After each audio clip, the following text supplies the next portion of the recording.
حضور علیہ السلام نے فرمایا جڑیاں چیزاں حلال ہیں وہ بھی تانوں پتہ، جڑیاں چیزاں حرام ہیں وہ بھی تانوں پتہ۔ تو جب حلال کھانا شروع ہو جائیں گے، حرام کی نوست ہوتی ہے، حرام سے تو کبھی پیٹ نہیں بھرتا۔ آپ خود لیکن جس یہ طرح میری ایک ہمارا ریکویسٹ ہے، میری ایک چھوٹی سی ریکویسٹ جی ہے، اسد جی کھرل جی صاحب اور اسامہ زاہد صاحب، آپ اپنے بچپن کی کہانی پڑھ لیں، اپنے بزرگوں کو دیکھ لیں۔ کیا ہمارے گھر میں ایک وقت کی جو روٹی ہوتی تھی وہ 3 وقت تک چل سکتی تھی؟ ہماری جو مائیں بہنیں ہیں وہ بھوکھی نہیں مری۔ جو آپ چونکہ معزز گھرانوں سے آپ کا تعلق ہے، ہماری مائیں بہنیں باہر جا کر کام نہیں کرتی، ان کا ہر حق ان کو گھر میں مل سکتا ہے۔ تو کیا اگر یہی نظام پورے پاکستان میں نافذ کر دیا جائے تو یہ نظام سیدھا نہیں ہو سکتا؟ گھر سے اچھا، بندے کو لیکن ایک شروع ہونا اور چاہیے نا۔ مفتی صاحب ایک اور بھی اہم ایک ایشو ہے، وہ یہ جس طرح سود کا نظام ایک طرف قرآن اور سنہ کے مطابق ہمارا آئین ہوگا، یہ آئین لکھتا ہے، آئین میں لکھا جی ہوا ہے، لیکن سودی نظام بھی نافذ ہے جو کہ اللہ اور اس کے رسول کے ساتھ جنگ ہے۔ نمبر 1، یہ وائلیشن اس کی آئین کی کھلی ہو رہی ہے۔ دوسرا، شراب جو ہے سرکاری سطح پر، شراب کی اللہ کمائی جو ہے ہمارے سرکاری خزانے کے اندر وہ شامل ہوتی ہے۔ تو یہ دو اللہ تو بڑے اس آئین کی وائلیشن ہو رہی ہیں۔ اللہ اس حوالے سے اب تک آپ نے کیا آواز اٹھائی ہے؟ کس فورم پر آپ نے آواز اٹھائی ہے؟ اللہ اکبر، اللہ اکبر۔ قبلہ، قوم کو جس دن یہ مسئلہ سمجھ آ جائے گا نا کہ جس طرح شراب حرام ہے، اسی طرح جو لوگ شراب کے پرمٹ جاری کرتے ہیں، جو شراب کے سہولت کار ہیں، ان کو بھی ووٹ دینا حرام ہے۔ جس طرح سود حرام ہے، اسی طرح سودی نظام والوں کے پیچھے چلنا بھی جائز نہیں ہے۔ جس دن ہماری قوم کو یہ بات سمجھ آ گئی اور قوم نے ان کو ووٹ دے دیا جو سودی نظام کے خلاف ہیں، اس دن یہ مسئلہ ختم کرنا کوئی مشکل نہیں ہے۔ یہ اس لیے ہمیں مشکل لگ رہا ہے کہ میرے اور آپ کے پاس اقتدار نہیں ہے، میرے اور آپ کے پاس طاقت نہیں ہے۔ ورنہ ایک کانسٹیبل ہوتا ہے اور ایک ٹریفک وارڈن ہوتا ہے، وہ پلاسٹک والا ڈنڈا اٹھا کر ایسے کرتا ہے، بڑی سے بڑی ٹریفک وہاں پر رک جاتی ہے۔ تو قانون ہے نا جی، جس دن قانون نافذ ہو جائے گا اس دن جو ہے وہ سارے معاملات خود بخود ٹھیک ہو جائیں گے۔ لیکن ایک اور پہلو ہے، اس کی طرف میں نشاندہی آپ ہی کروانا چاہتا ہوں۔ یہ سود جی کے نظام کے خلاف ایک کمپین چلا کر بعض مفتیان کرام جو ہے انہوں نے لوگوں سے بہت بڑی رقوم ہتھیائی، اور اس کے بعد وہ سکیمز ہوئے، نیب کے اندر کیس ہوئے، اربوں روپے سینکڑوں ہزاروں لوگوں سے ان کی جمع پونجی ہتھیائی گئی کہ سود کی بجائے ایک نیا انویسٹمنٹ کا نظام ہے۔ تو اس کے اندر بہت جی سارے آپ کے مفتیان کرام جو ہے وہ بھی ملوث ہیں، نیب میں کیسے چل رہے ہیں۔ تو ایسے جو لوگ ہوتے ہیں، کالی بھیڑیں کسی بھی شعبے میں آ جائیں گی، اس حوالے سے آپ کیا کہیں گے؟ جی، اس سوال پر میں آپ کو کھڑے ہو کر سلام پیش کر رہا ہوں، کھڑے ہو کر۔ اب اس کا جواب سنیں۔ اس کا جواب یہ ہے کہ ہم نے حق کے ذریعے لوگوں کو پہچانا ہے، لوگوں کے ذریعے حق کو نہیں پہچانا۔ وائلیشن از وائلیشن، وہ کوئی بھی کرے۔ ٹھیک ہے کل صاحب، وائلیشن اگر ہو رہی ہے تو وائلیشن کا ابھی موجودہ اس سیاست کا ہم تھوڑی سی اس کا کرنٹ تعلق سچویشن پہ اسلام کے بات کر نظام کے لیتے ہیں۔ ساتھ نہیں ہو سکتا، وہ اس کا ذاتی مسئلہ ہے۔ انہوں بھی لمحہ ٹھیک ہے، پاؤں گے انشاءاللہ۔ ٹھیک ہے، لیکن مفتی صاحب جس طرح سے کرنٹ سچویشن پہ مسلسل بات کر رہے ہیں، آپ کی آواز پاکستان تھوڑی طریقہ پھر بریک ہو انصاف جو رہی اس ہے، وقت آپ کر جو لیں۔ اس کے ساتھ وائلیشن ہو رہی ہے ایک نظام کی طرف سے، آئین اور قانون کو بھی سبوتاز کیا گیا، پاکستان طریقہ انصاف کے ساتھ جو حالات پیدا کر دیے گئے، کیا طریقہ بیک پاکستان طریقہ انصاف کے ساتھ ہونے والے معاملات کو سپورٹ کرتی ہے؟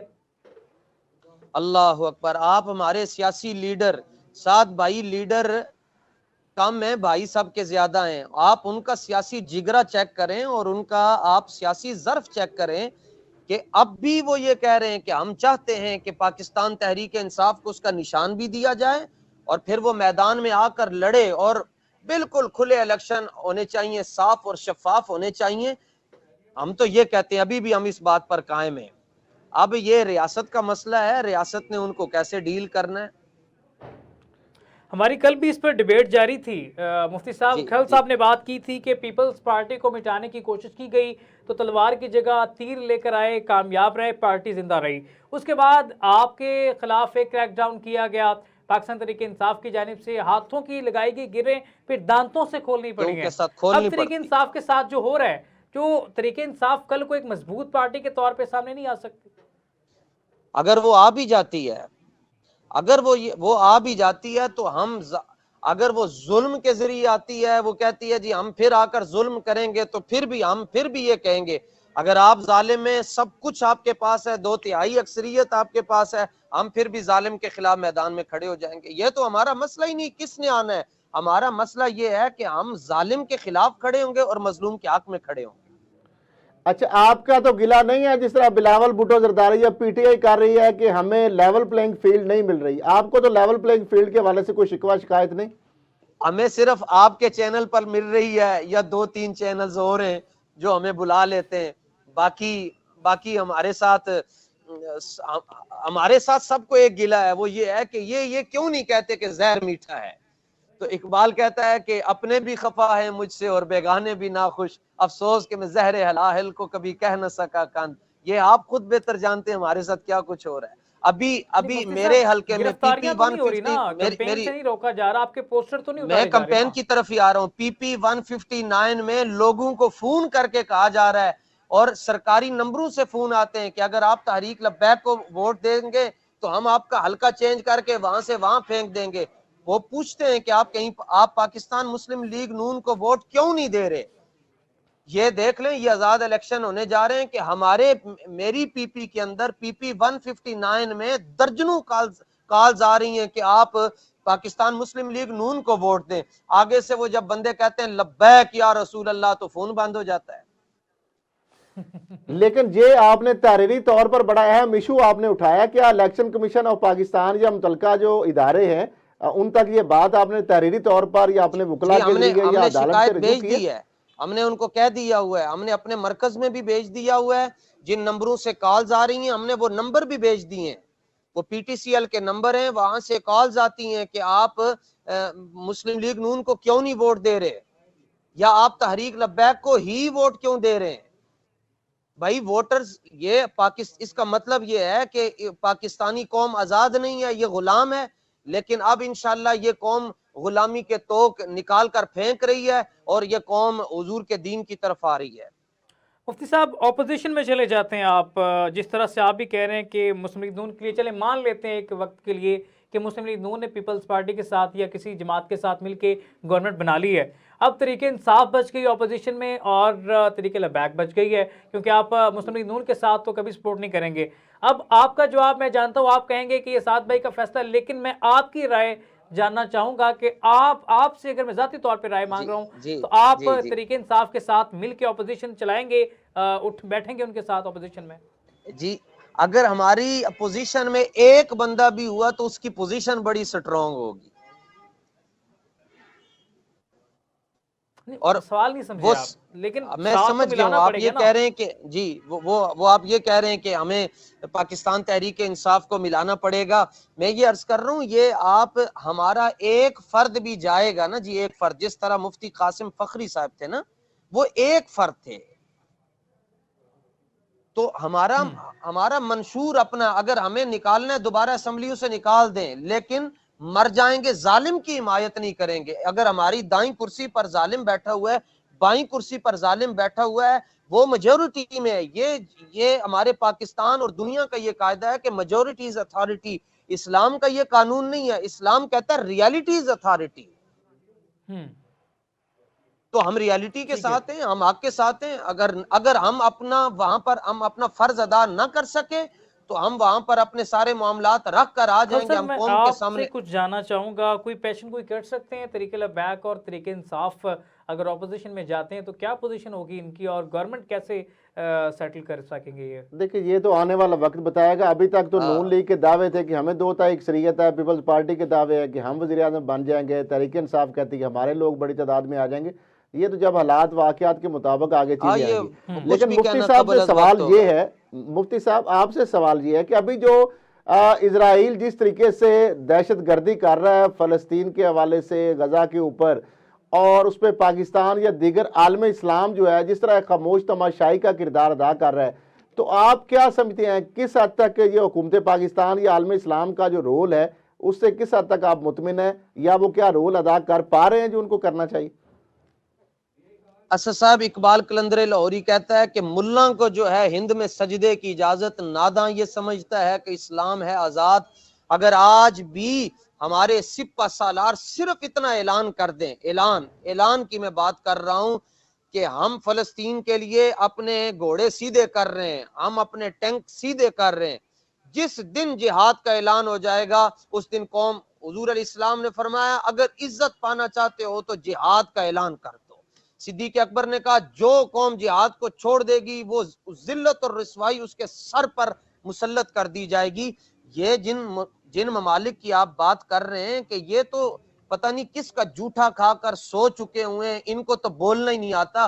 آپ خود جانتے ہیں کہ فلسطین کے حق میں سب سے بڑا ملین مارچ وہ تحریک لبیک پاکستان نے نکالا اور وہاں پر جا کر اعلان کیا اگر آپ یہاں سے ہمیں اجازت دیتے ہیں کہ فلسطین جانا ہے تو ہم اپنے گھروں کو نہیں جائیں گے، ہم یہاں سے فلسطین کی طرف اپنی گاڑیوں کا رخ موڑ دیں گے۔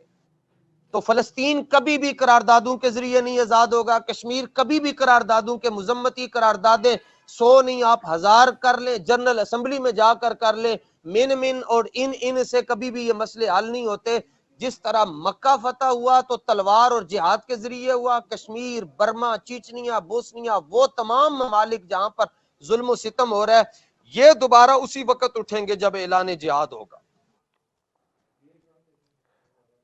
اچھا، ابھی ریسنٹلی ایک ایران کے حوالے سے ہماری جو کشیدگی چلی اور اس کو بھی بہت سارے کلابے ملانے کی کوشش کی، بہرحال وہ خوش آئند بات یہ ہے کہ ایران کو بھی سمجھ آ گئی اور پاکستان اور ایران ایک بڑے جو کشیدگی سے بچ گئے ہیں۔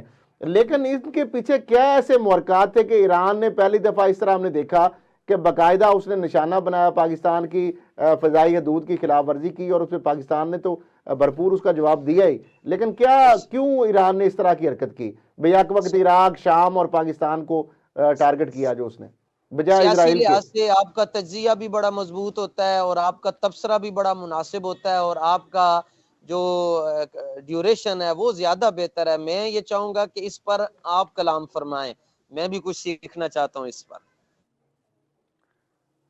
دیکھیں ہم تو آپ سے آپ ہمارے گیسٹ ہیں، آپ سے جاننا نہیں ہماری رائے، لیکن مفتی صاحب سوال یہ ہے کہ جس اگر طرح 15 سے سوال ایران گیسٹ ہے سے ہو مسلکی سکتے ہیں طور تو پہ آپ ایک کا تو میزبان ایران سے کے بھی ساتھ بھی اختلاف ہے، انڈیا تو بھی آپ کو میزبان سے تسلیم بھی نہیں ہو سکتا کرے گا، تو انٹرنیشنل سطح پہ میرا گزشتہ بھی سوال تھا لیکن وقت کم تھا، آواز بھی آپ کی کلیئر نہیں تھی، تو آج بتائیں ذرا انٹرنیشنل سطح پہ خود کو کیسے ڈیفینڈ کر سکیں گے؟ امریکہ، برطانیہ، انڈیا، ایران آپ کو ایکسیپٹ کرے گا؟ آپ یہ بتائیں کہ حماس جو ہے ان سارے ممالک کو کیسے جو ہے وہ دفاع کر رہا ہے؟ حماس تو کے آپ پاس کون سی ایسی جہاد کا طاقت ہے؟ آغاز کر دیں گے؟ جہاد کا آغاز کرنے کی بھی ضرورت نہیں ہے، جہاد کا اعلان ہو جائے، کیونکہ یہ کفر ہے، یہ بزدل ہے، اعلان ہو جائے صرف۔ تو لیکن یہ تو کوئی فورن پالیسی نہ ہوئی نا مفتی صاحب، آپ حالت جنگ میں لے کے جا رہے ہیں ایک ریاست کو۔ میں یہ عرض کر رہا ہوں، آپ یہ کہہ رہے ہیں کہ ان ممالک کے ساتھ، آپ مجھے خود بتائیں کہ یہ تو آپ بھی کہتے ہیں کہ جب گھی جو ہے وہ سیدھی انگلی سے نہ نکل رہا ہو تو اس کو ٹیڑھی انگلی سے نکالنا پڑتا ہے۔ بھائی ہم دنیا کو یہ کہنا چاہتے ہیں کہ ہم پرامن لوگ ہیں، ہم پرامن رہنا چاہتے ہیں، لیکن اگر کوئی شخص ہماری جو ریڈ لائن ہے وہ رسول اللہ کی عزت ہے، ختم نبوت ہے، کوئی اسی کو آ کر چھیڑ دیتا ہے۔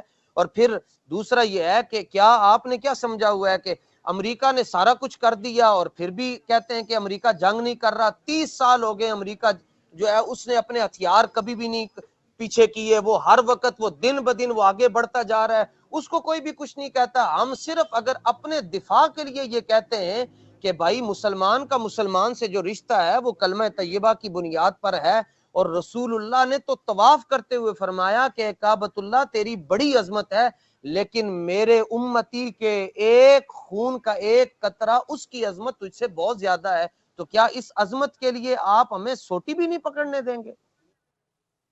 یہ ایک فیکٹ آپ ہے اس ہمیں حوالے بات سے، بھی نہیں لیکن کرنے دیں گے؟ ٹھیک ہے، بہت شکریہ مفتی صاحب، آپ ہمارے ساتھ موجود تھے۔ کل صاحب آپ کا بہت شکریہ، آپ ہمارے ساتھ موجود تھے۔